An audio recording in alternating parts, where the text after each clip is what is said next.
O Império Romano foi uma civilização formidável. Porém, assim como toda civilização, houveram coisas que ocorreram que fizeram com que acontecesse sua queda, conhecida como a Queda de Roma. Se você ainda não é inscrito no canal, convido a se inscrever e deixar seu like para ajudar o vídeo e o canal. 1. Invasões bárbaras. As invasões bárbaras são frequentemente citadas como uma das principais razões para a queda do Império Romano do Ocidente. Durante séculos, o Império enfrentou a pressão constante de povos externos, incluindo germanos, hunos, vândalos e godos. Essas tribos, inicialmente buscando refúgio dentro das fronteiras do Império, ou alianças militares, começaram a saquear e ocupar territórios romanos à medida que se tornavam mais militarmente capazes e organizados. A situação tornou-se crítica no século V, com a travessia do Reno em 406 d.C. e por vários grupos bárbaros e o subsequente saque de Roma pelos visigodos em 410 d.C.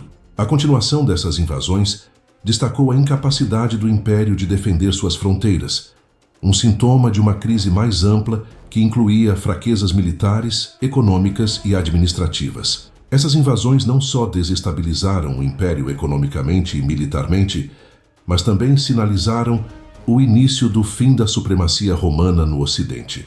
2. Crise econômica e excessiva tributação. A economia do Império Romano sofreu severamente devido a uma combinação de má gestão, gastos excessivos e pesadas taxas de tributação.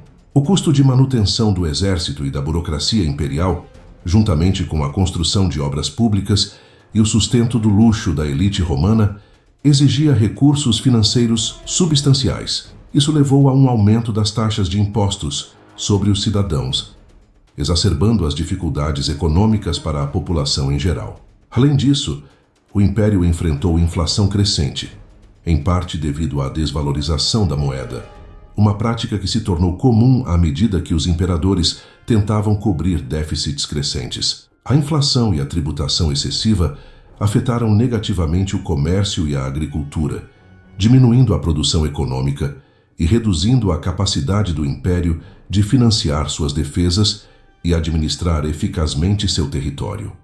3. O exército mercenário e a perda de lealdade. Durante o período tardio do Império Romano, houve uma crescente dependência de mercenários para compor as fileiras do exército romano. Esses soldados, muitas vezes recrutados de tribos bárbaras, possuíam pouca ou nenhuma lealdade ao Império, interessando-se mais por recompensas financeiras do que pela preservação do Estado romano. Essa mudança na composição do exército diluiu a disciplina militar tradicional e erodiu a coesão interna.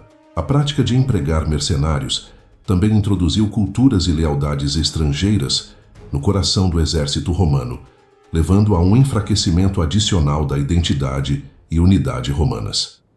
Eventualmente, isso contribuiu para a incapacidade do Império de defender suas fronteiras contra invasões externas e de manter a ordem interna. 4. A divisão do Império. A decisão de dividir o Império Romano em duas metades, o Império Romano do Ocidente e o Império Romano do Oriente, tomada por Diocleciano no final do século III e solidificada pela permanente divisão sob o reinado de Teodósio I em 395 d.C., teve implicações de longo alcance. Embora inicialmente pretendida para facilitar a administração de um império tão vasto, esta divisão acabou enfraquecendo ambas as metades. O Oriente, com sua rica cidade de Constantinopla e acesso a rotas comerciais lucrativas, conseguiu manter uma certa estabilidade e prosperidade. Por outro lado, o Ocidente enfrentou dificuldades crescentes, com menos recursos econômicos e uma fronteira constantemente ameaçada por povos bárbaros. Esta divisão fez com que o Ocidente se tornasse mais vulnerável a invasões e menos capaz de mobilizar recursos para sua defesa, contribuindo para seu eventual colapso.